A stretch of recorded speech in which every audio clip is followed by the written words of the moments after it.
Hello friends, I am Chevee. Welcome to my shed. How are you today? How's life in your world? How's things where you are? I hope it's all fantastic and wonderful. Everything here is great. We had a thunderstorm roll through. Supposed to play softball tonight. We only got to play like half an inning. But anyway, it's been a while since we've talked about medicine stuff because it's been almost 3 years since I stopped taking Lexapro. Was the SSRI that I was on. And for a while I was giving you pretty regular updates, and then I felt like things had returned to basically normal, and I kind of stopped doing the updates. But a lot of the videos that I do on this channel that get a lot of comments. I should say that some of the most commented videos I have are the ones where I talk about my experiences on Lexapro. And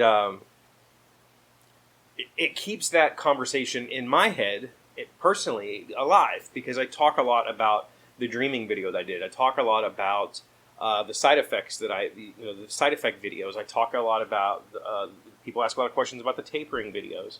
And it's been almost 3 years. And I think last year I said that I felt normal, and that wasn't true. I thought I did. But I can see a big difference in myself this year versus last year. And yes, last year was more of a full-blown pandemic than we're in right now. I can say all these words now because this video is automatically demonetized because I'm talking about brain stuff. So last year, COVID really wrecked the whole world, and but mentally, cognitively, I felt like I was back to myself, back to the pre-anxiety version of myself. So, to roll it back a little bit, I was on SSRI called Lexapro for about 5 years. It was a little over 4 years. Like, it was between 4 and 5 years. I don't exactly remember. I was on it for anxiety mostly, but I also had major depressive disorder. So I had general anxiety disorder, major depressive disorder. I was pretty much a wreck. And the Lexapro wiped out my anxiety literally overnight. I took the first dose. The next day I woke up and anxiety was gone. I never experienced it again.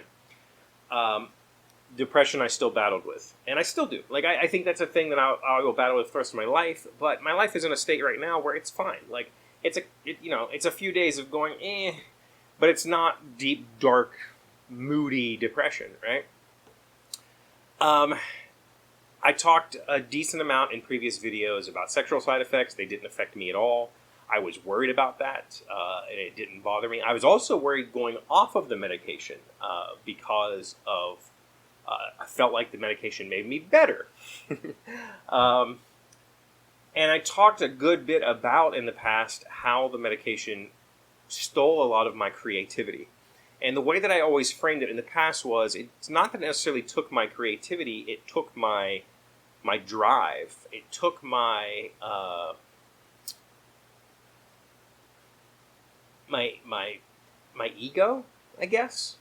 Like, I was a game designer. I had designed dozens of board games. I had games at publishers waiting to be published. I had board game designs in the making all the time. I was working on games. I was self-publishing games.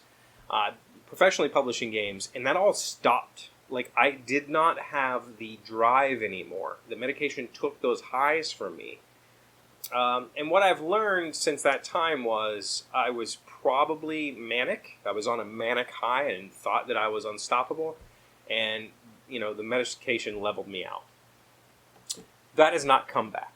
I don't think it will. Not to that extent. I think that where I'm at right now is about... It's about how I felt maybe 10 years before the medication. So it's about how I felt in my mid-20s. I'm now 42. So it's about how I felt like 20-some years ago. Like, or whatever. 15 years ago. Something like that. But the thing that I did not identify until this year was my cognitive ability. I knew things were more confusing for years when I was on the medication, but they weren't they weren't more confusing, like I didn't understand or I didn't comprehend. It was like I was much slower to react to things. And as a board gamer, I play board games. I mean, I design them. I play them all the time. As a board gamer, being able to react to situations on the board or whatever game we're playing, card games, that's very, very important. And I struggled. I struggled a lot with playing games. I could not. Things didn't click the way they used to. Things didn't make sense the way they used to. And I can say now that I feel maybe I'm not still at 100% cognitively, but 3 years after, I'm starting to feel like I have that mental capacity back. I'm starting to feel like I'm just as quick-witted as I once was. And you know, that it's a good feeling, because part of it is also, am I getting, I'm 42. Am I starting to age? Is something else going on? Those are little worries that get introduced when I start having cognitive issues. And that was something that I've been concerned about for the last 2 years. Like, I've really been thinking about it. Like, is my mental capacity diminished? And I felt like the answer is yes, it was. My mental capacity was reduced. I find work is a little bit easier now.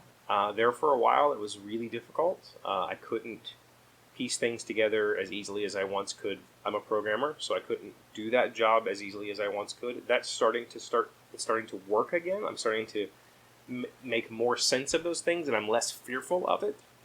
And that also might just be time in the job. But I think that internally, I feel like I am much more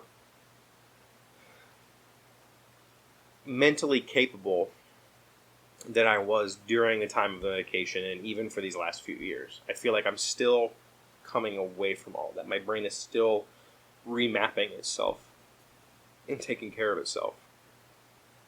And it feels good, because my biggest concern when I chose to stop the medication was,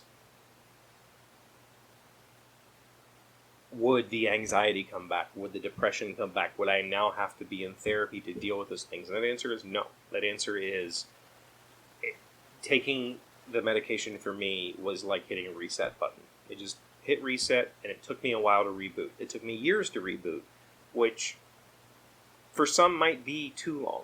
But I promise you that whatever's on the other side is totally worth it. I promise you that it's okay. Like, there are people here for you. So, to everybody who reaches out to me on those other videos, I'm always available. And to anybody who hasn't yet reached out and wants to, I'm always available. Find one of the links in my description, DM me, email me, whatever you have to do. I will talk to you.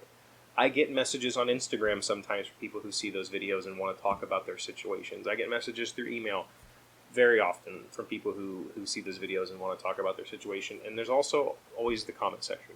So, reach out. Thank you for being here as always. Thank you for liking and commenting and subscribing and being amazing friends and wonderful people. I really appreciate you. And I will see you again tomorrow. We have an issue. The bookmark was not in here. So where are we? I feel like we did fortuitous.